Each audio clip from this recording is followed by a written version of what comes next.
sebanyak-banyaknya, dan harus ada nilai ekonominya supaya mengurangi pengangguran.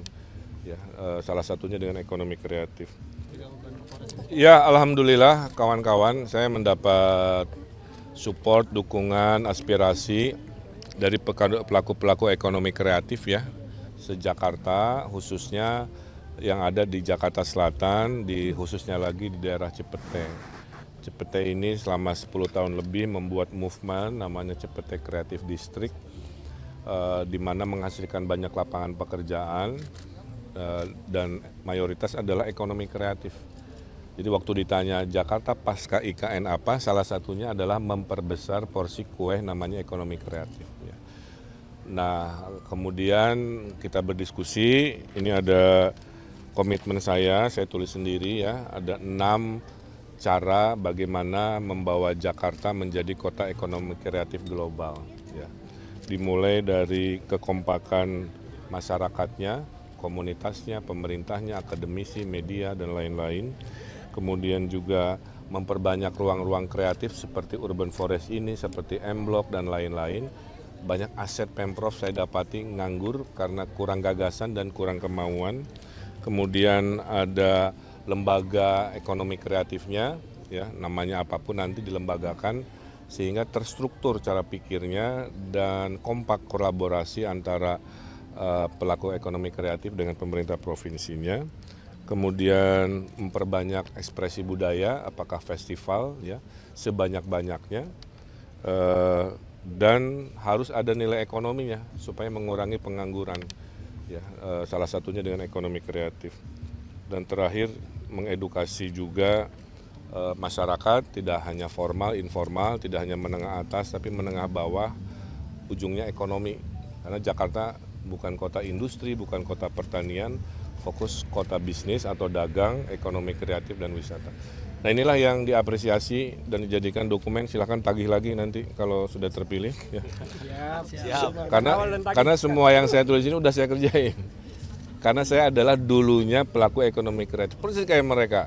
Pelaku ekonomi kreatif, saya kan kantor arsitek ya. Terus kesel ke kotanya, terus bikin komunitas, beli kesel lagi karena pemerintahnya nggak respon. Saya rebut kotanya di Bandung dan akhirnya jadi pemimpin. Rutenya sama lah. Jadi saya paham betul isi hati mereka, hanya kurang dapat rangkulan. Makanya nanti pasangan Ridho komit ini dokumen bisa dipakai untuk nagih lagi. Saya kira itu. Kang, saya kembalikan ke... Kang, itu tadi pelaku industri kreatif mau dilembagakan, apa nggak diaktifin aja dinas budayanya gitu? Beda, kan kita ada DKI, ingat nggak? D, desentralisasi, K, kolaborasi, I, inovasi. Negeri ini nggak mungkin mengandalkan hanya pemerintah. Pemerintah itu hanya sekian persen dari kekuatan yang bisa mengubah dunia ini. Maka masyarakat harus dirangkul sehingga kekuatan. Jadi mohon maaf ya, tidak mungkin dikit-dikit hanya dinas dikit-dikit, hanya itu pola manajemen yang jadul. Yang maju itu adalah pola manajemen yang kolaboratif. Mengajak semua yang cinta Jakarta bergabung, merumuskan bersama, bekerja bersama. Kang, kalau keluhan utama yang disampaikan oleh kawan-kawan kayak event pajaknya nggak jelas, kayak event perizinannya juga kadang-kadang tidak satu pintu, harga perizinan kadang-kadang X rupiah, kadang-kadang 10 X rupiah, dukungan pajak masih dipersamakan dengan pajak korporasi kan. Harusnya ekonomi kreatif kan masih kelas menengah, harusnya nanti kita cek treatment perpajakannya, mudah-mudahan bisa kita berikan insentif dan lain-lain. Saya kira terakhir kebutuhan ruang masih kurang, ruang kreasi, ruang ekspresi masih kurang. Pak, terkait usulan itu Pak, Twin City Pak, 2 ibu kota Pak, antara IKN dan Jakarta. Kan IKN masih lama kan maksudnya? Ya, saya ikut keputusan pemerintah pusat aja, karena keputusannya bukan di level gubernur ya. Keputusan pindah apapun ini menyangkut republik ya. Bagi Jakarta, mau ada IKN tidak IKN, Jakarta tetap epicentrum dari yang namanya Indonesia, gitu ya. Kita tunggu aja mana kajian yang terbaik, walaupun tentunya menunggu keputusan dari Presiden terpilih.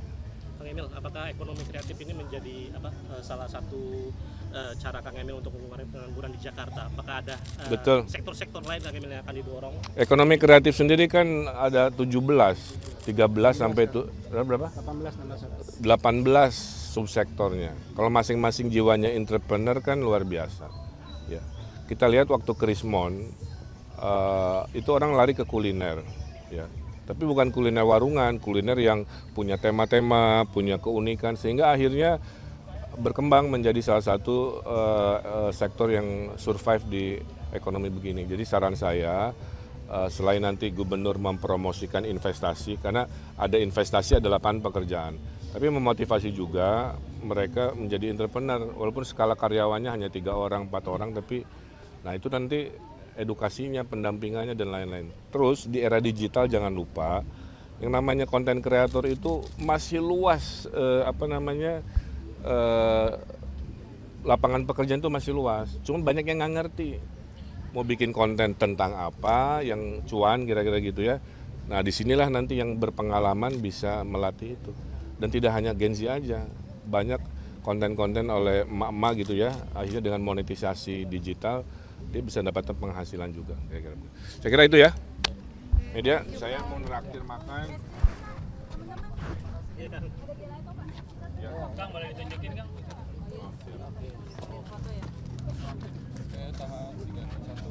Oh iya, 21.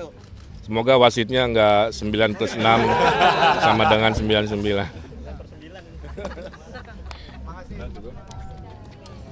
Thank you, Kang. Siapa yang mau es krim?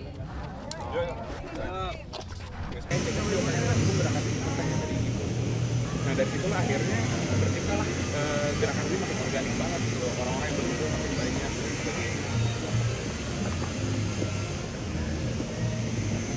Bayangkan kalau semua swasta di tiap wilayah.